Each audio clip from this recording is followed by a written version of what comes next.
last video, we switched these bars out to the fat bars. And in this video, we're going to relocate the key from up here to down here. So it's kind of proportionate to the reverse switch. Don't mind the squeaker. I'm trying to break in my MX boots some more. But yeah, so we'll start by taking off the grill here, pull this off and trying to fish this ignition back through the back here and then up. And we're gonna drill a hole here. And all we gotta do is tighten it and that's it. So. Sounds easy peasy. Should be, I hope so. We gotta fish it through the back behind the radiator. So hopefully it's not too bad, but here we go.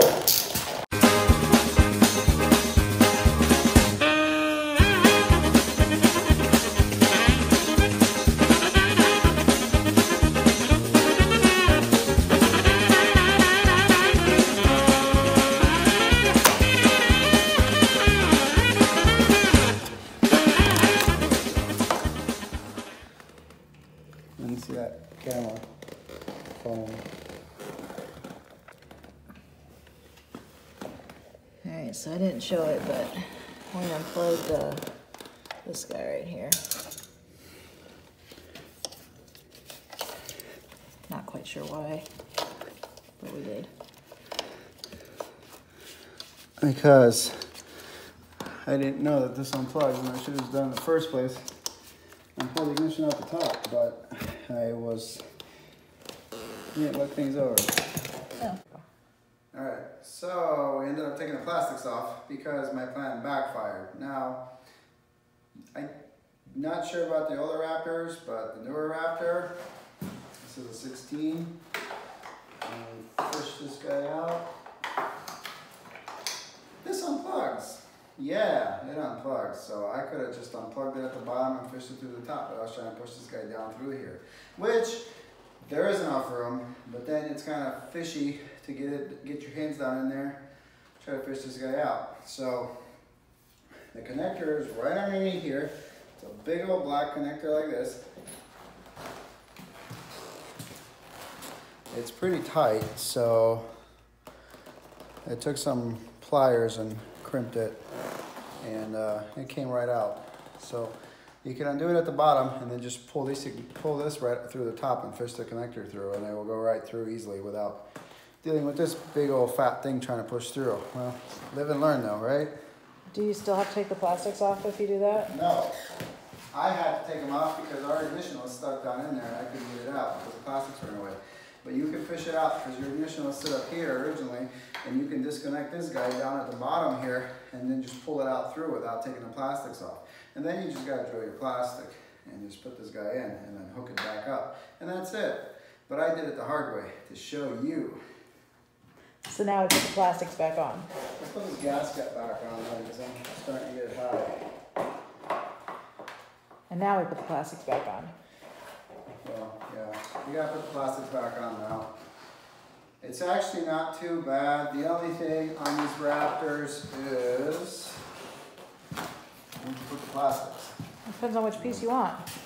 It's the grill. Where's those little black half-turn screws? They're in my hand. Let me see it. So you got a bunch of these little Phillips quarter-turn screws. The way you want to do this is these are like locking from back here, and all you do is, if this is spinning, you hold this little collar with your hands or put some pliers on it, needle nose, and just quarter turn this with a screwdriver or whatever you got, drill. I was doing it with the drill, but just a quarter turn and they come out. That's what holds the grill in. That's what holds the top plastics that are on top of the tank. And you gotta pull those out that way and try not to break them, obviously, because then you gotta buy new ones.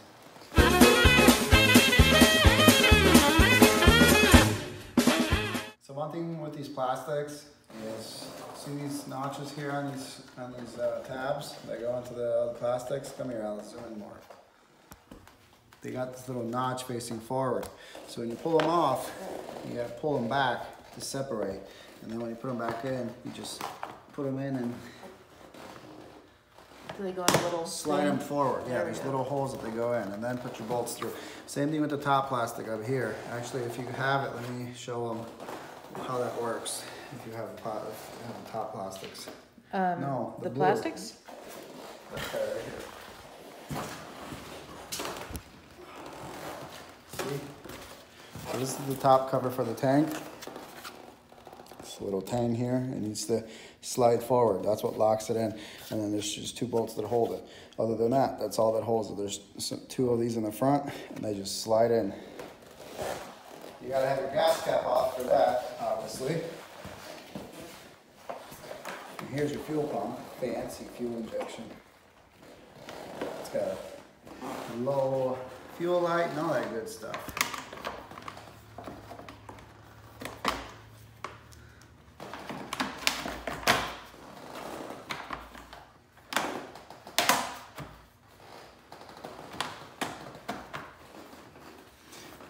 Oh, that's installed.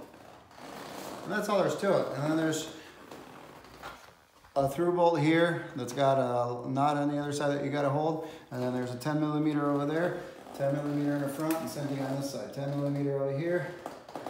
Allen, or yeah, that's an Allen.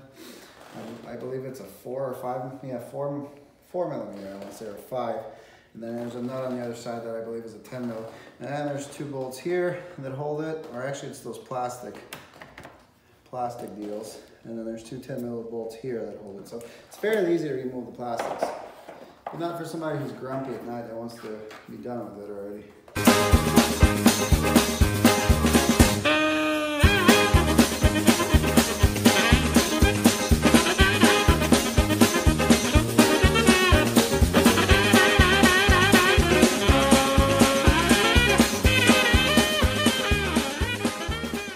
So we marked our hole right here. That's the center where we want to put our key.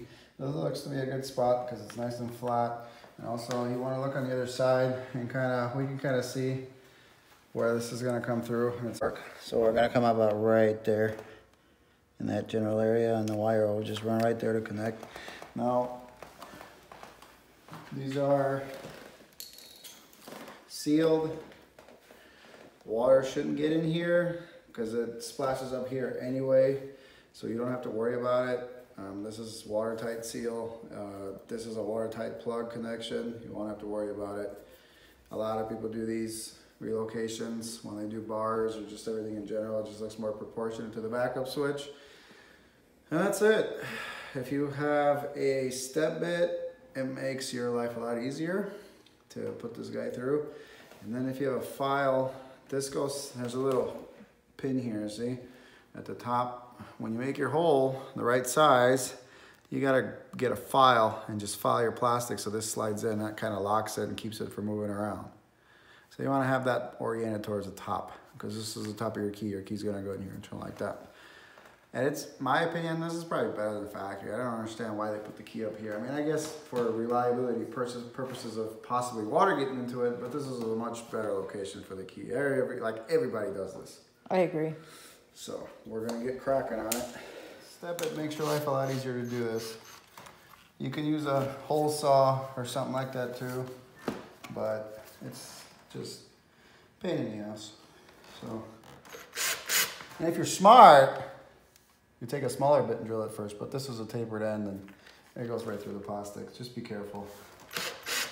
And go slow, no need to rush it.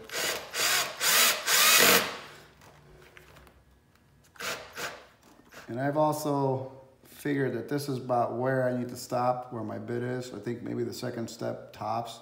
So just kind of give yourself a reference point before you start drilling. Measure it on the ignition switch itself.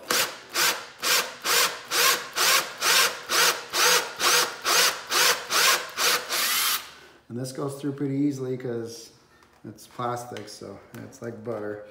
Stop every once in a while and just check so you don't screw it up.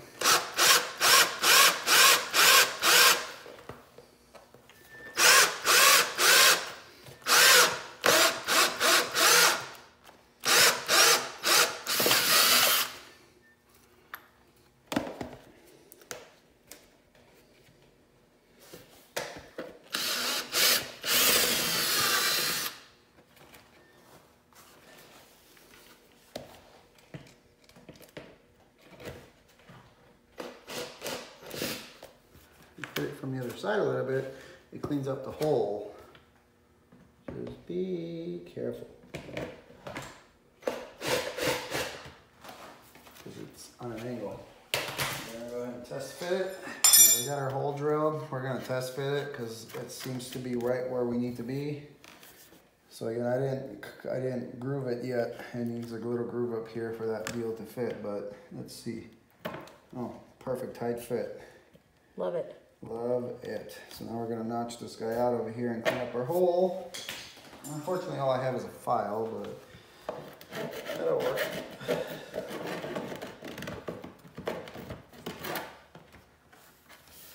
So, about right there.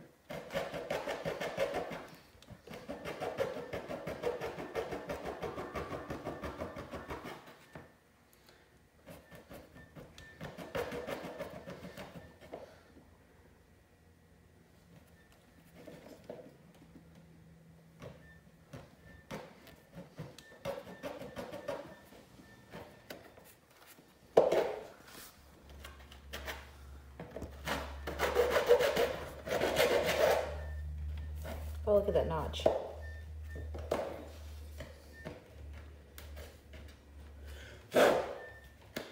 You would almost hit that factory.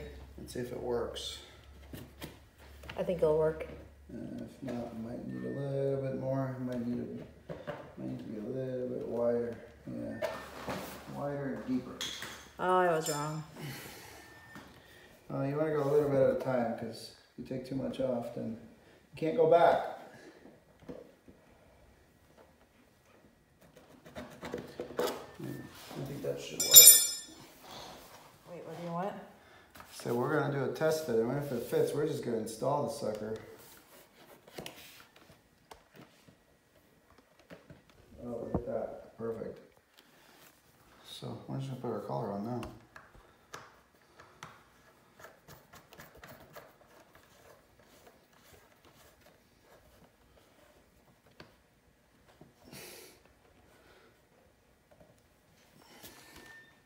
Almost there. Let's see, it looks like the key. Let's see what Well, right here.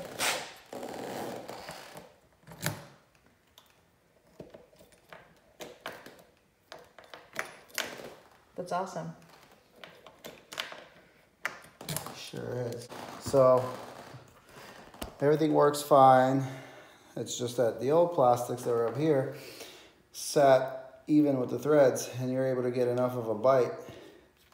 And right now you don't get enough of a bite, and where the thread stops, this protrudes a little bit. So we need to put something in back here for it to, you know, stay still, and you can get a bite on the threads all the way. So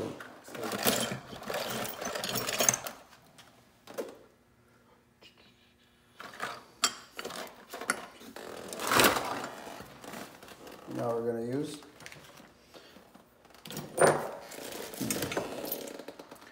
that's your Banshee key. Let's see.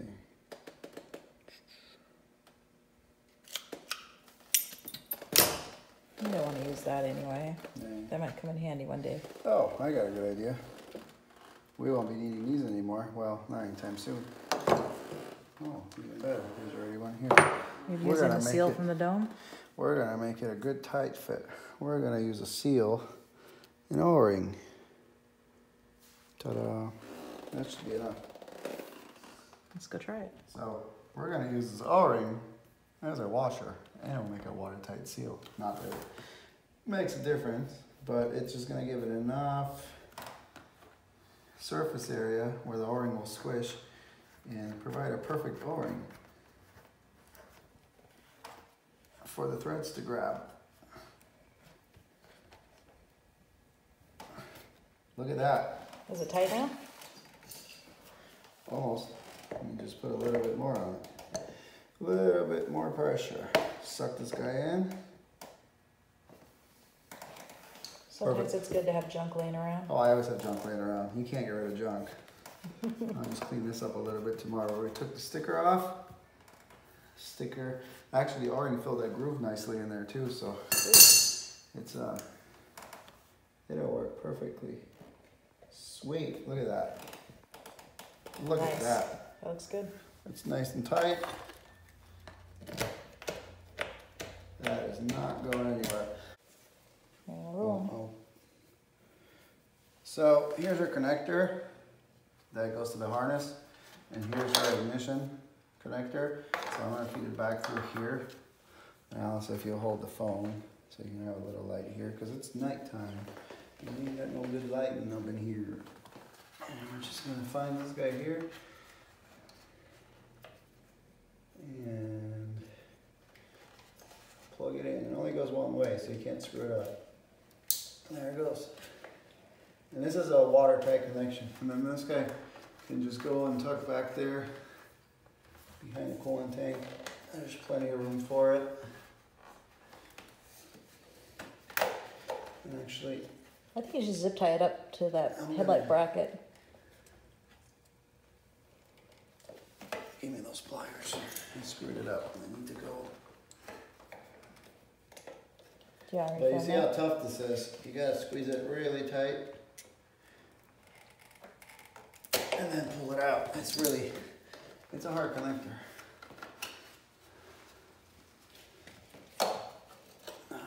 Here we go. Are you refeeding it through? I fed it through because it'll sit between the coolant overflow tank and the coolant overflow coolant line, so I don't want to sit on top of there, so we're going to put it somewhere else. So we're hooked up. We're going to push it out of the way up there. You don't even really need to zip tie it. I think we're going to run a zip tie maybe up here. Yeah, just keep it So clean. it doesn't rub on the frame. You just don't want these wires rubbing, because if they're rubbing, it's probably not going to be good. Now we're going to go ahead and put our key in. So now we're going to test our ignition and see if our lights come on, make sure all still works. So I'm going to put our switch in the off position, the ignition in off, and let's see. Woohoo! We have power. Yay! And we'll put our ignition on. It's a neutral. Let's see if it'll crank over. We don't want to be too loud because our kids are asleep. We're good. Yay!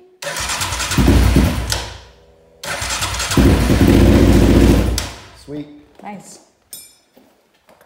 And that's it? That's done.